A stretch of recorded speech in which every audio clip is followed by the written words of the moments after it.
we are going to, I mean, I was going to say we're discussed, but let's just call a spade here, Connor. We're going to argue, and we haven't done this in a while. And I'm pretty pumped about it because whenever this happens, we've done podcasts together for like 3.5, 4 years. Whenever this happens, if you haven't witnessed it or heard it before, Connor just stays in this very calm, measured state, like any normal adult does. And then I frantically fumble through pages and pages of notes that I wrote down in pencil, drastically and dramatically trying to make my point. So this should be fun. And the topic is already a regret for me. We're talking if Texas is back, or if Texas will be back. Can they ever truly be back? Like you're setting the bar as low as you possibly can to make the argument that Texas is back. And every single time I see that clip of Sam Ellinger telling us that Texas is back, I wonder why he had to hold it so long, saying like the back, like he was doing a sheep thing. I'm thinking to myself, like, and every once in a while you'll come across a person just in daily life who holds on to a syllable too long, and you want to ask them about it, but then you just kind of don't.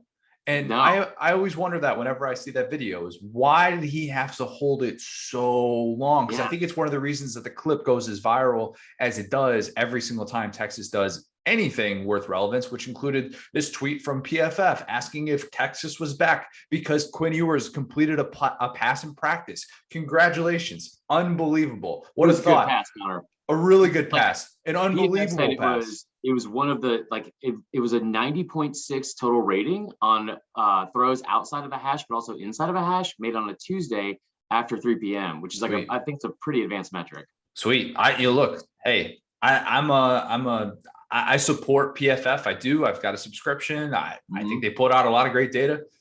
That Twitter account it's bad. We'll just call it what it is, man. Call it what it is. So that's, I guess, but it got us talking, and it got us talking about this subject today. So do you want to make the opening argument for, and this is a little throwback to debates down south, by the way, go listen to all those old podcasts. So we're going to take opposite sides on this. Is Texas back? Is Texas going to be back? Will Texas ever be back? Discussion. Okay. So before we start that, like, what is your definition of, like, because I don't think Texas is competing for a national championship this year, but like, no, but I mean, when Ellinger said that, weren't they like 9-4 or something stupid? Like, it wasn't like it was, they might have had double-digit wins, but it wasn't anything crazy, right? Like they had 4 losses. Okay, so what do we consider back? Because what I was thinking about this the other day, and this is unprompted before we even brought up this topic. I think in year 2, we talked about this last year with Mike Leach, and you see this jump in production from, like, especially with the Leach offense, right? I think you looked at the stat and it was like a difference of, or an increase of like 7.8 points per game in a Leach offense from year 1 to year 2. And that's a lot of times when you see in most programs, when you see the most, what do you call it? Like the most, I guess, what's the word I'm looking for, Connor? Progress. So at Texas, like, how high I am on Sarkisian. I think him and Kiffin, I think, are the 2 best offensive minds in all of college football, if not all of football in general. I think with the resources he's going to have at Texas, I don't know why Arch Manning wouldn't go there for one, but the resources he's going to have there, I think that he is going to be very competitive. And maybe this is me just being hell-bent on like digging into this argument, but Sark, you've seen what he's done every single stop with his offense, right? And you look at, like, just some of the basic stuff that kind of happened a year ago, because you go 5-7 and we talk about this like epic failure in year 1, and it's so easy, it's low-hanging fruit to make fun of him for not being back. But you also look at the fact that going into last year, Texas had the 109th ranked roster in terms of experience, right? Returning experience. And they had to match that with also the 11th toughest strength of schedule in the country. Was that the Bill Connolly set, the percentage of returning production that you were citing? Gotcha. Yeah, right. Go ahead. So it was in the bottom 10 of the country. I don't know what happened to the other like 20 schools. They just disappeared, I guess. It was weird going from year to year, because some teams, like with 2020, there was like opt-out teams, and there was teams that you just like couldn't even do that stat for. I remember it was weird because I bookmarked that stat every single year, and I always reference it in the offseason. Yeah. So you have that, and then you also have the 11th ranked strength of schedule. You go into the season where you're talking about like a first year coach trying to figure out, like, like, I guess in a highly, not a highly competitive conference, but in a place that wants to win right away. You play 9 bowl teams. You have, I believe it was like 5 of their 7 losses were by 8 points or less. You have a couple like you lose to Kansas, which is inexcusable, but like You had a lot of close losses. Your turnover margin was ranked, like every defensive category and their turnover margin was ranked 93rd or lower in the country, which is abysmal. I didn't do any like looking into the defense. I'm not going to, because this entire argument is based off the fact that I think the jump that they're going to make from year 1 to year 2 statistically and offensively will be drastic compared to what it was last year. And on top of that, and I'll get into why after you go, but on top of that, the other thing is, like, hold on. Oh yeah. So that's thunder and lightning, by the way, if you can hear that in the background. That's the takes that are coming down. It's storming in Orlando right now. Perfect. I don't have sirens yet, but we're gonna be hitting on all the cylinders here in a second. No, so I think that like when you couple that with all of like the recruiting and stuff like that, right? Like, and Texas finished 5th in the country in recruiting. Going into last year or during last year, they had the 11th ranked overall talent in terms of roster in terms of overall talent, and 4 and 5 stars. This is from 24/7 That's Sports. bad. That's bad. No, completely agree. It is bad. Like they were tied with Oklahoma for the 5th most combined 4 and 5 stars, and it's the usual suspects, right? It's Bama, Ohio State, Georgia, Florida was 4, by the way. They had more.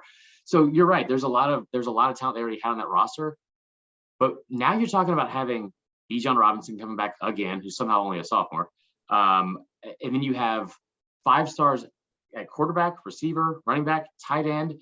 You bring in 2 new 5 stars on the offensive line to shore that up and return 3 starters. I'll get into all the whys even more in depth later, but I want to hear your rebuttal. I'm glad that you at least brought up the point about talent and didn't just point to history with a program that has 1 national title in the last 50 years. I'm glad you went there and you acknowledged the significance of that, because that's really why Texas is at this place, this frustrating level of thinking that it's only going to take 1 season to get over the hump. Right. And that's just not been the case. They just paid $15 million to get rid of Tom Herman after he had 3 consecutive top 25 finishes in a row, which they hadn't done in a decade. Like that decade of obscurity that Texas was in, and not really fully acknowledging this belief that talent in the recruiting rankings era has shown to be very significant. And if you are going to be a playoff team, if you're going to compete at those levels, which that's what Texas is aspiring to do. If you're going to fire a coach after 3 consecutive top 25 finishes, you're saying that's not good enough. We need to get to a higher level. We need to be winning conference championships. Right. Texas has not been at that level. It just simply has not. This misconception that Texas has as much talent, as much resources as anybody in the country. Maybe on the resources part, I'll give you that. But this belief that they have overwhelming talent is wrong. Because I went back and I found 24/7 Sports, the talent composite index. If you go by year, dating back to 2015, right? That's this decade of obscurity that they've had. Right. 11th in 2015, 11th in 2016, 13th in 2017. 9th in 2018, 7th in 2019. Their best was in 2020. They were 5th and they were 7-3. And that was the year that Tom Herman gets fired after that season, ironically enough. And then this past year, they were 11th. The national champ. We've had 1 team finish outside of the tops, 1 national champ since 2015 that was outside of the top 6. That's it. And it was Deshaun Watson 2016. I didn't mean to go there. I didn't wake up choosing violence today, but they had Deshaun Watson. And the comp, interestingly enough, is Deshaun Watson, Vince Young, right? Mm-hmm. Texas hasn't had an offensive player drafted in the 1st round since Vince Young, 2006. Okay, that's mind-blowing. Mind-blowing. Speaking to your point too, Connor, that's a great stat. Speaking to your point, like about you have to have an elite quarterback, it seems like now. And I know Georgia just won with a DUI lawyer, but still, like, you, for the most part, you have to have, like, I did a deep dive on this last year, like looking at the recruiting rankings of every quarterback that's won a championship since 2005.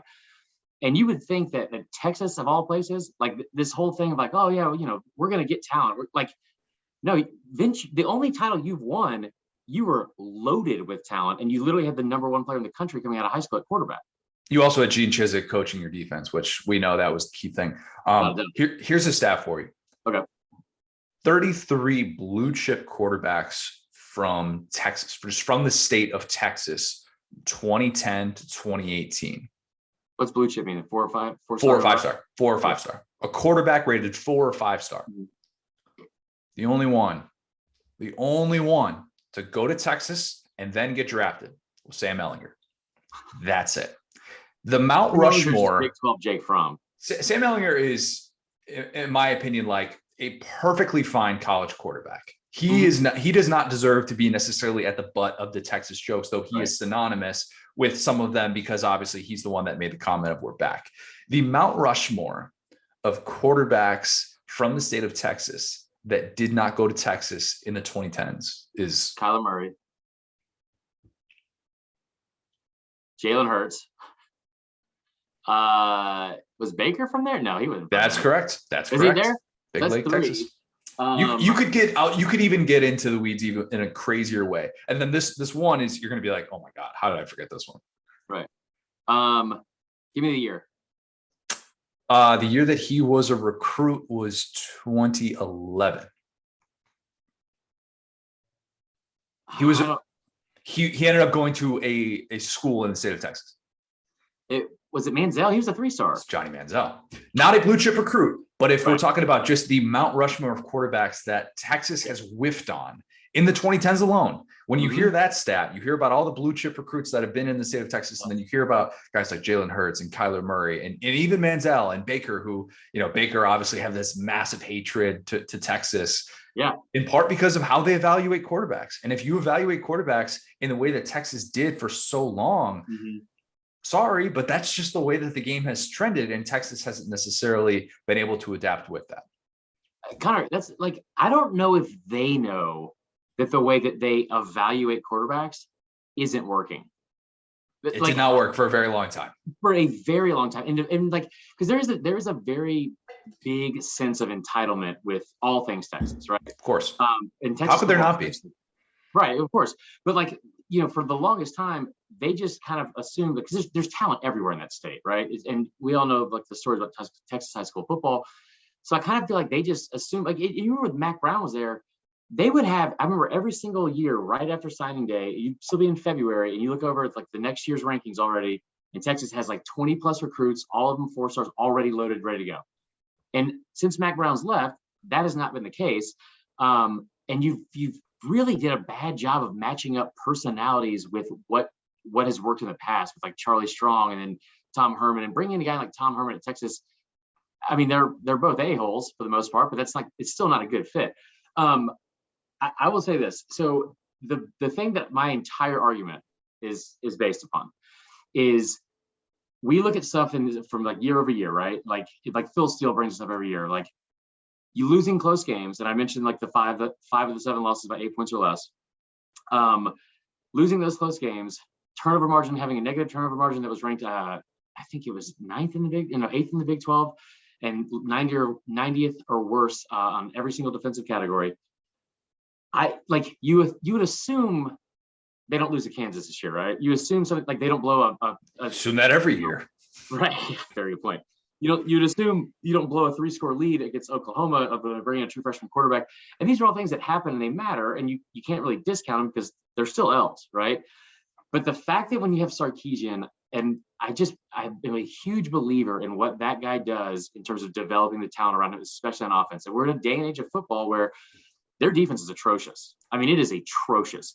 But at the same time, offense is what has been, again, Georgia just won a national championship, but for the most part, we've seen these like high flying, like, electric offenses in these inflated numbers. I wrote down, I did a little deep dive here. You can see it's just faded out in pencil here.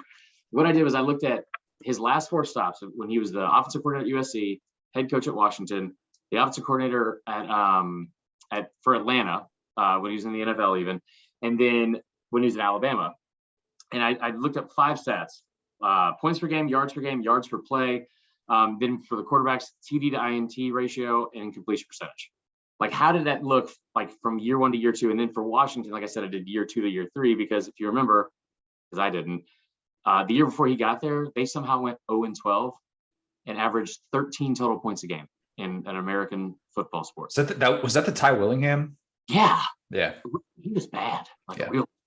But no, so like you look at those like metrics, and I'm not going to get into just how big of an increase they were, but Connor, that is 5 stats over 4 different jobs. So 20 total possible numbers, right?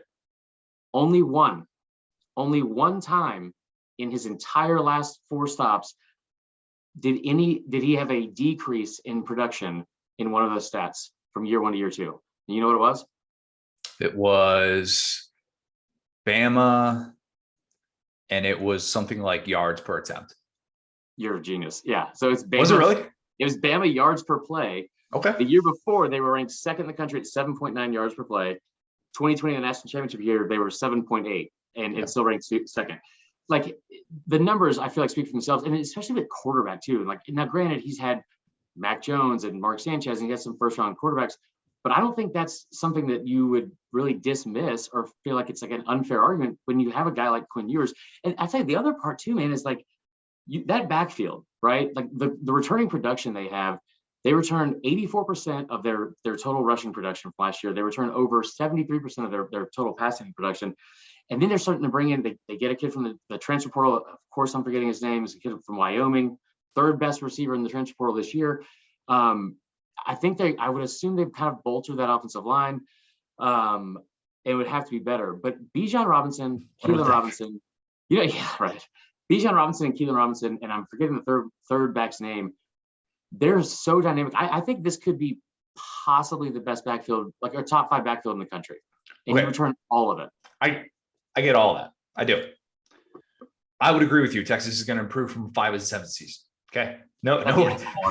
Yeah, that's the entire argument. Show, guys. Yeah, that's it. That's all she wrote. Texas will not get worse. They will not lose to Kansas by double digits. They will just kind of maintain that level, losing heartbreakers. Here's my thing. That's what I always come back to. Mm-hmm. The point that Feinbaum has brought up that I think is still relevant. Training order again? Thought we were gonna let that go, man. No. When Saban was apparently being courted by Texas, 2013, 9-figure offer, which, in today's context doesn't sound as crazy as it once did, but once upon a time that was, wow, holy cow, how could you ever say no to that type of money? Walking in there and knowing that there are 10 to 15 boosters who are going to try and have their way and try and micromanage this, micromanage that. And Saban, when he went to Alabama, famously walked into that room and said, look, I'll back up. Get out of my way. Yeah. Get out of my freaking way. Texas, a little bit different. Not quite that type of aha moment just yet, or at least we haven't heard of that. If that's happened behind closed doors, and if Sark has taken the bull by the horns and has been able to say, this is my thing, I guess take the dumb steer Bebo by the horns if we're talking about mascots here. the Bebo slander. Well, real quick, and I don't mean to cut you off on that, but I think it's a good point you're making.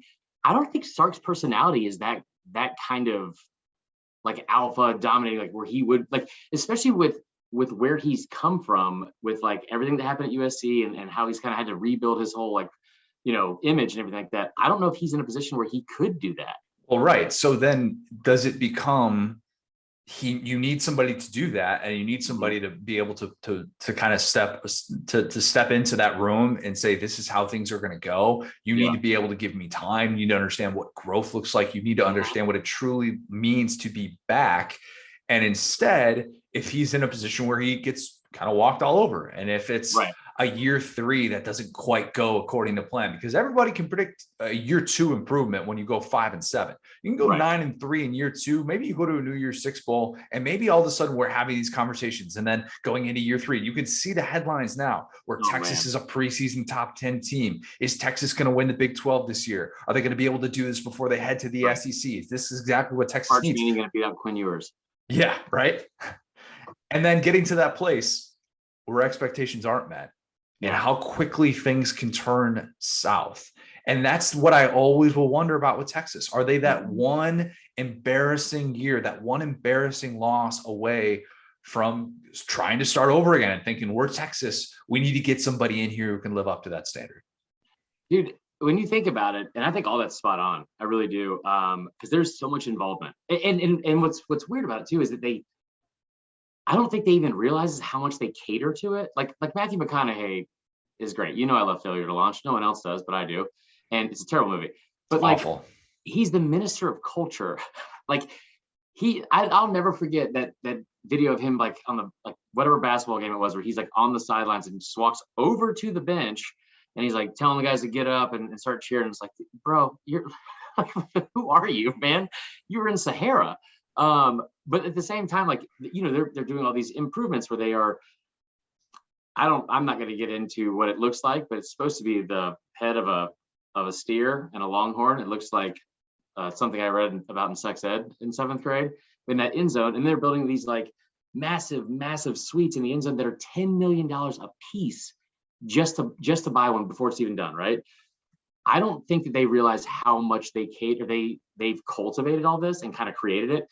Texas is pretty much just Auburn with 10-gallon hats and Spurs.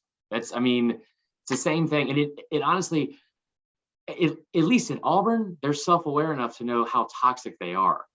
Like, I don't know if Texas knows that. I don't either. And at least to Auburn's credit, Auburn has been rewarded for its craziness. And that's why it continues to be crazy. Whereas Texas has not been rewarded by craziness. Right. It had a coach who, in my opinion, like there are a lot of similarities between Texas and Michigan. That's fair. Texas, and it's not that their limitations are the same. Yeah, their limitations are very different, in my opinion. Like Michigan has the limitations of, besides just like weather, and it's a little bit more difficult to recruit. Man. Yeah, it's academics. It's trying to hold up to that standard. Whereas Texas, I always think that that's going to limit their ceiling if you have people involved higher up that are, pulling the strings and making these types of decisions and pulling the rug out from under you. Like, I think that will always kind of limit you in a certain way. And it's really tough to look at, for Michigan for a while, Lloyd Carr was great. And then by the end of it, they're like, all right, Lloyd Carr, get out of here. By the end of it with Mac Brown's like, all right, this has run its course, even though this is kind of what every program should aspire to have in the 21st century, and this kind of stability with, hey, if we get it right one time, we can have a national championship upside. Even by the end of that, they're like, nah, we need to be able to move on. And I'm not necessarily sitting here saying that they were wrong to, the Mac Brown thing, the way that it fell apart was totally just, Texas's fault and Texas being Texas, but it's tough to get out of your own way. And when you think you have to live up to a certain standard, you often come short of that. And Texas has been doing that for a long time. I have too, personally. I think the other part of it too, man, is like, well, one, Mac Brown was old then. He's just older now. But one thing that is, it's so weird, like you watch it happen all the time. And we watched Georgia finally get over the hump to do it. But like what's happened in the SEC is Saban has created this like arms race in every single sense of the word, in every single part of a program you can imagine, in terms of we have to get new facilities, we have to get this, we have like everything is like keeping up the Joneses. And I think there's so much panic that goes on because boosters want to win, teams want to win, obviously coaches want to win, but it's almost like this reacting and creating everything out of fear that they're somehow, even when they're ahead, you talk about the Mac Brown thing, that they're gonna fall behind. And like it's been, go ahead. I don't think it's a coincidence that Texas had the decade that it did in the 2010s as A&M goes to the SEC. That might sound weird because you're talking about a program that went to a different conference and why would that all of a sudden mean Texas is going to struggle? I think A&M having the resources and being able to recruit to the SEC in that state made a difference. And they've gone back and forth with recruiting battles. It's not like Texas has fallen off the face of the earth and they're no longer getting kids from the state of Texas. But yeah, that's solid. And you'll absolutely take that year over year. But it's different now having A&M at this level where it is spending like this as well. And it's not just Texas Tech. It's not just Baylor. Don't say that. There's no way. Jimbo said they weren't. I'm talking about spending a guaranteed 10-year contract for a head coach. Right. All right. And getting that SEC money and having that TV money that is just at a different level than where it's at with the Big 12, even with the Longhorn Network, which was a massive failure. And obviously a big part of this egg on Texas's face in the last 10 years or so has been associated with that. You ever seen the movie Starsky and Hutch? No, I'm not the biggest Ben Stiller guy. I love heavyweights. I love meet the parents, but yeah, no, I'm not a Starsky and Hutch fan. There's a scene in that where they're going undercover and they're dressed up as mimes and they obviously don't know what they're doing. And he just at one point he goes, all right, I'm gonna do the glass thing again. Just one more time. That's the Longhorn Network. Like what are they showing at all besides that one Rose Bowl? They play that shit every day, guaranteed. I would show it every day. It's a great game. One of the best games ever, man. Hey, if we can have a network just devoted to showing that game, Remember we had ESPN Classic and everything was great in the world? We had just like old games all the time. Why did they get rid of ESPN Classic? I think Stump the Schwab ruined everything. Everyone realized they didn't like sports. He was so good. He killed everyone. Why did that ruin everything? I don't know. I probably shouldn't have blamed him for that. He's probably a nice guy. That's a quite the ricochet shot that Frank Schwab just took, man. Tag him in this. No, but like going back to like just finishing out the argument, like I don't think Texas is back in terms of this year. They're going to see some, like you mentioned with Auburn, like where Auburn has traditionally had a lot of early success with new coaches. Chiswick won a national championship year 2. Malzahn goes to the national championship year 1, and all that kind of stuff. But like when you talk about like just matching up like the right fit, and I'm strictly saying from an offensive standpoint, having a 5-star quarterback at like his disposal, and maybe Quinn Ewers is a bust. I don't know. From everything we've heard and seen so far, it doesn't seem like that to be the case. And I think that one pass was pretty cool. Yeah, that one pass was, dude. EFF said that was one of the best passes in the history of April. So, yep. No, but I think like having that kind of talent at his disposal, I don't see it. Like just again, you look at like when he had year 1 with USC as the offensive coordinator, and he has John David Booty, and then the next year he has Mark Sanchez. Like you could say he's only good. I know our buddy Mike Bratton always said this. Like he ranked him 9th as the ninth best offensive coordinator in like 2019, like in the SEC, because his success was basically based off of having all this extra talent.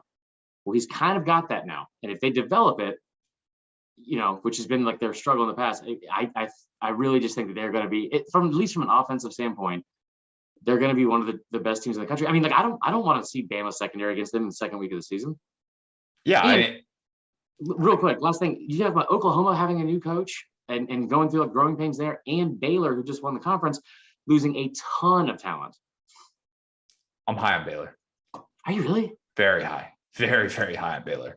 Yeah. No.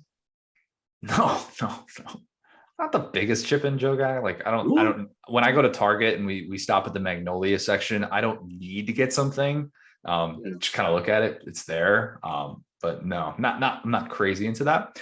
I think with Texas, if we're going to have the conversation about Texas being back, like realistically, Texas is back when we can realistically put them in the top 5 to start off these rankings, a preseason ranking, and we're not doing it with these massive question marks. If we're doing that year over year and we're just assuming, just pencil Texas in the same way that you do Ohio State, in the same way that you do Alabama, in the same way that you do Georgia. And once upon a time, you did that with Clemson, but I'd argue that Dabo and his resistance to use the transfer portal would kind of prevent them from maybe being in that category. I would argue that that's what it would take for me to feel like Texas is truly back. And now obviously the other half of that is showing that you can compete at a top 5 level on a yearly basis and to live up to that. But that, in my opinion, is what would make Texas back, not just a one-off random season where they win the Big 12 once and then it's like, all right, you go back to maybe losing to Kansas the next year. It's year-to-year success that we're talking about with the program. Well, I'll tell you what, too, the last thing I'll say on that is like, they have a really good opportunity to close out their tenure with the Big 12 in a way like if you get a guy like Arch Manning and you're like even in contention for him, right? And like you are more talented, at least on paper, than every other team in your league. So this is a completely inferior conference. You're going to have Texas winning the Big 12 this year. Without doubt. Like there's no doubt whatsoever. Yeah, and then when Texas inevitably loses to a team in non-conference play for the 9th time in 10 years, by the way, they've done that 8 of the last 9 years. Shout out to Maryland. When that happens, Maryland owns them. Lost to Maryland twice. You're going to be so frustrated, and you're going to look back. And I feel like I'm having deja vu because I feel like one of those years you had Texas like going to the playoff. Yeah, I had Texas in the playoff in 2019 or 2018. Yeah, so it's like, I mean, like, listen, there's after the Garantano prediction and having Texas, I think I had Texas and Georgia and Michigan in the same one year. So that's the show for today. I'm gonna go think about some decisions I've been making and try to get better, I guess. But that was fun. That was good.